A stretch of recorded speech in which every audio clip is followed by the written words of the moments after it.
I have the VPR 400 here, guys. Thanks so much for supporting me and for supporting this product.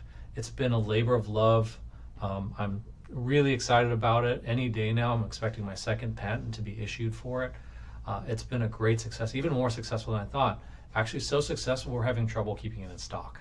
And so my goal over the weekend, I thought, well, we've got to design something here so that we have another option that I can maintain some inventory on a little bit easier, but two, something to meet some unfulfilled needs that I have with the 400. Now, don't get me wrong, the 400 is a great camera. It will work well for almost all dentists and staff, almost all the time. Where it does fall short sometimes is runtime. I think for longer procedures, the battery life could be better.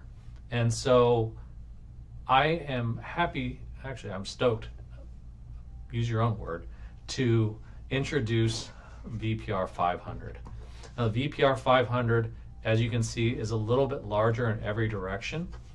It is about an inch taller and wider, and it has significantly bigger diffusion panels as well. So everything's just a breadth bigger, but for that little bit of extra size and I'll be honest, a little bit of extra weight, you're getting a 3,000 milliamp hour battery in each panel versus 2,000 milliamp hours in the previous model.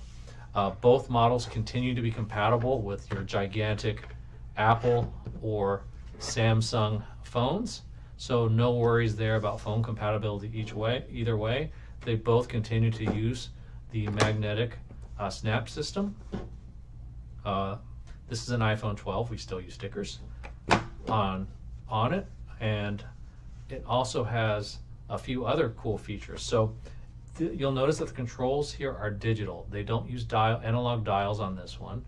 You hold the power button down on this side and you get really blue light, or you can optionally set it. This is a bicolor LED panel that lets you set it warm as well. So you can do warm light to make skin tones look warmer, to blend in with your room light if you're doing a testimonial, or you can have it cool, a higher degree Kelvin, so this is like an 8,000 Kelvin, so that you can have whiter looking ceramics on some of your tabletop shots, or you can go warm, as I said, 2,500 Kelvin or 3,000 Kelvin, so that you can have a little bit less eye glare too. It's a little easier on the eyes with the warm light. So options and choices, I like that.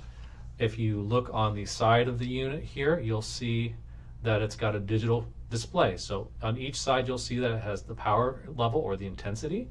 It has a digital battery gauge, and it's got your color temperature. So every time you turn it on and off, it remembers the last color temperature and the last brightness setting that you use. So you can keep it consistently at 30% brightness, as I have it, for longer battery life, or you can crank it up to 100% for some eye-searing brightness as needed.